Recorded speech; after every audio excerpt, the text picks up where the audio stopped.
Panalangin. Panginoon, maraming salamat po sa araw na ito. Panibagong pag-asa sa mga nawawala ng loob. Panibagong lakas sa mga nahihirapan. Salamat po sa patuloy na pagbuhos ng biyaya. Salamat po sa nag-uumapaw na pagmamahal sa kabila ng aming mga kasalanan at pagkukulang. Walang hanggang pasasalamat ang aming sambit, Panginoon. Amen. Magandang araw! Ako ang inyong guro, Ginang Felo Bres. Kumusta kayo? Sana lahat ay nasa mabuting kalagayan. Ang ating aralin ngayon ay ang pagkakaiba at pagkakatulad ng tanka at haiku.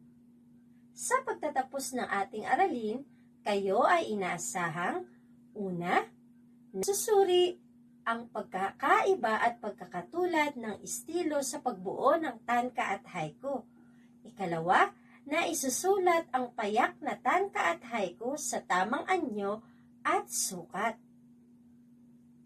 Bago natin simulan, tayo muna ay magkaroon ng paunang pagtataya. Paunang pagtataya, ating sagutin. Panuto. Sagutin ang mga sumusunod na tanong. Isulat lamang ang titik na iyong sagot sa papel. Una, ang tanka at haiku ay nagmula sa bansang Patlang. A. Pilipinas, B. Japan, C. Korea, D. China. Ikalawa, ito ay may 17 pantig at may hati ng taludtod na 5, 7, 5. A. Elehiya, B. Soneto, C. Tanka, D. Haiku. Ikatlo, karaniwang katangian nito ay magsaad ng damdamin tulad ng pagbabago, pag-iisa o pag-ibig. A. Tanka, B. Haiku, C. Elehiya, D. Soneto. Ikaapat, ang tanka at haiku ay uri na akdang pampanitikang patlang. A. Maikling kwento, B. Nobela, C. Tula, D. Parabola.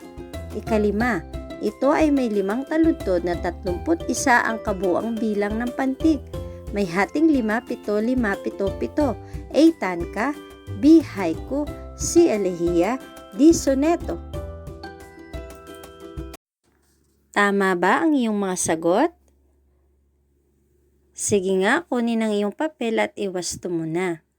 Tandaan, maging matapat sa pagwawasto. Handa na ba kayo? Sige nga, kung kayo handa na, kunin niyo muna ang kwaderno ninyo sa Filipino at sagutin ninyo ang aking mga katanungan. Unang tanong, ano ang nalalaman ninyo sa bagong paksang ating tatalakayin? Siguro, ang iba sa inyo may ideya na kung ano ito. Ikalawang tanong, ano ang gusto nyong maalaman o matalakay sa paksang tatalakayin? At ikatlong tanong, ano ang natutunan ninyo sa ating aralin? Oops! Huwag mag-alala, yung pangatlong tanong ay sasagutin lamang ninyo pagkatapos ng ating aralin. Sagutan na po muna ninyo ang una at ikalawang tanong. Bilang pangganyak, tukuyin ninyo ang mga sumusunod na larawan. Ano-ano kaya ang mga ito? Para sa unang larawan, nakikilala nyo ba ang bulaklak na ito? Tama! Ito ay bulaklak na sakura. Ang galing nyo! Sa ikalawang larawan, ano ang nakikita ninyo? Isang uri ng salapi? Tama! Ito ay yen. Sa ikatlong larawan, mukhang kilalang kilala ninyo ito Ang galing nyo! Si Naruto kasama si Sasuke at Sakura. Napakahusay! Para sa ikaapat na larawan, ano kaya ito? Ang galing! Ito ay isang uri ng wika, Nihongo. At sa huling larawan, mukhang masarap ah. Ano kaya ito? Tama, mga pagkain. Ang galing nyo. Ito ay Japanese food.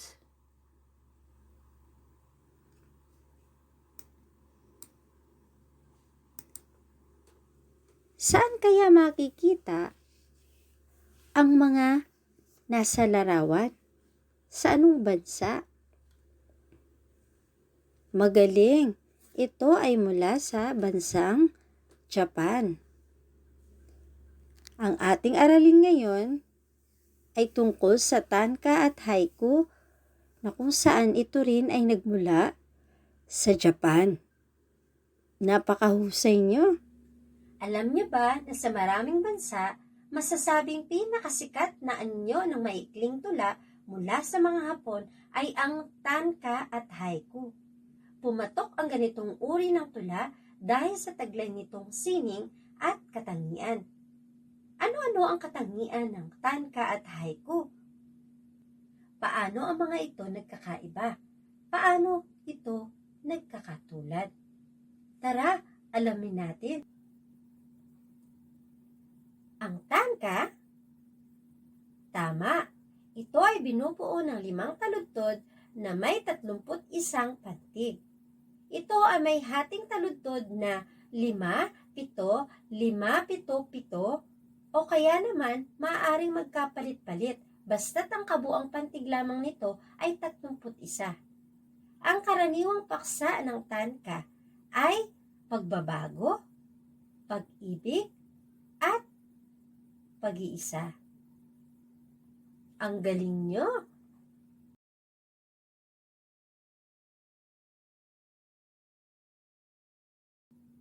Ano naman ang pagkakaiba nito sa haiku? Sa haiku, tama, ang haiku ay mas pinaikli kaysa sa tanka. Ito ay binubuo ng 3 taludtod na mayroong kabuuang 17 pantig. At ito ay may hating taludtod na 5, 7, 5 o maaari ding magkapalit-palit basta't ang kabuuan lamang nito ay 17. Katulad din ng tanka, ang haiku ay tama, punong-puno rin ito ng damdamin. At ang kadalasang paksa ng haiku ay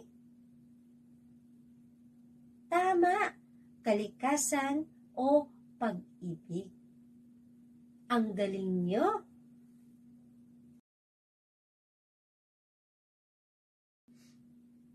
Atin pang palawakin ang inyong kaalaman. Kumuha kayo ngayon ng isang buong papel at gawin ang sumusunod na gawain.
Ngayong naunawaan na ninyo ang ating aralin, subukin naman natin ang inyong galing. Magkaroon tayo ng maikling pagsusulit. Sagutin ang mga sumusunod na tanong.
Bilang paglalahat, ating balikan ang mga tanong bago nagsimula ang klase. Kung maalala ninyo, may 3 tanong akong ibinigay sa inyo. Unang tanong, ano ang nalalaman ninyo sa bagong paksang tatalakayin?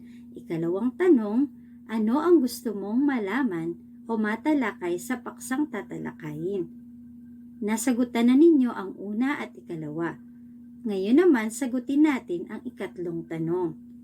Ano ang natutunan mo sa paksang tinalakay natin? Isulat ito sa iyong kwaderno.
Nawa ay marami kayong natutunan sa ating aralin ngayon.